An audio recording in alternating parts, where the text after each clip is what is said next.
नमस्कार, मैं हूं अक्षय, यूनिवर्सल ज्ञान फॉर यू चैनल की तरफ से। कल मुझे एक तालाब की सीढ़ियों पर एक कुत्ता दिखा था जो काफी बुरी तरह से घायल था। उसके पिछले दोनों टांगों पर काफी गहरे जख्म थे और वो दर्द से करा रहा था। जब मैंने वहां खेल रहे स्थानीय छोटे बच्चों से पूछताछ की तो पता चला कि वो बेचारा छोटा सा कुत्ता पिछले 3 दिनों से तालाब की उन्हीं सीढ़ियों पर बैठा था।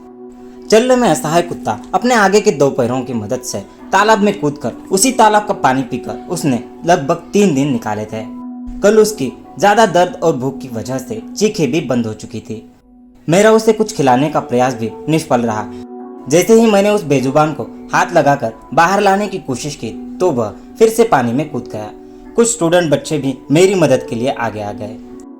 हम सब उसे बाहर लाने की कोशिश कर रहे थे, लेकिन वो डरकर काफी गहरे पानी में चला गया। युवा बच्चों ने किसी तरह से रस्सी डालकर उस बेजुबान को बाहर निकाला।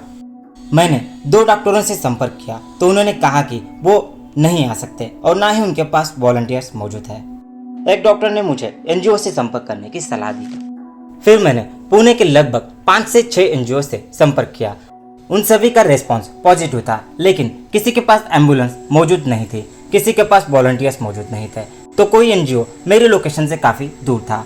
एक एनजीओ ने कहा कि आपको शाम तक वेट करना पड़ेगा, लेकिन दर्द से तड़प रहे बेजुबान के पास उतना समय नहीं था।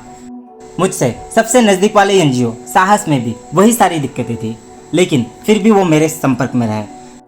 साहस एनजीओ ने 1.5 घंटे बाद अपने 2 कर्मचारियों को डॉग को रेस्क्यू करने के लिए 2 व्हीलर पर ही भेज दिया। कुछ ही समय के भीतर साहस एनजीओ के 2 कर्मचारी घटनास्थल पर पहुंच गए और उन्होंने दर्द से तड़प रहे बेजुबान को ट्रीटमेंट के लिए अपनी संस्था में लेकर गए। मैं लगभग 2 घंटे उस बेजुबान के पास ही था। राहत टीम के पहुंचने के बाद ही मुझे लगा कि यह बेजुबान अब बिल्कुल सेफ हाथों में है।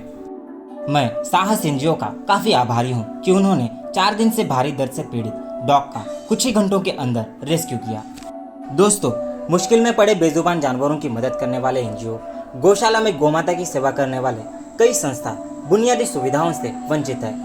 यहाँ तक कि हमारे देश में जहरीले सांपों का रेस्क्यू करने वालों के पास कोई भी इक्विपमेंट नहीं रहता। हमारी एक छोटी सी मदद बेजुबान जानवरों के लिए काम करने वाले एनजीओ संस्था के लिए काफी मायने रखती है। तो आप भी साहस जैसे किसी भी एनजीओ की मदद कर सकते हो। और हाँ, यदि आपको कोई भी जानवर घायल दिखे तो आप अपने नजदीकी संस्था से संपर्क कर सकते हो।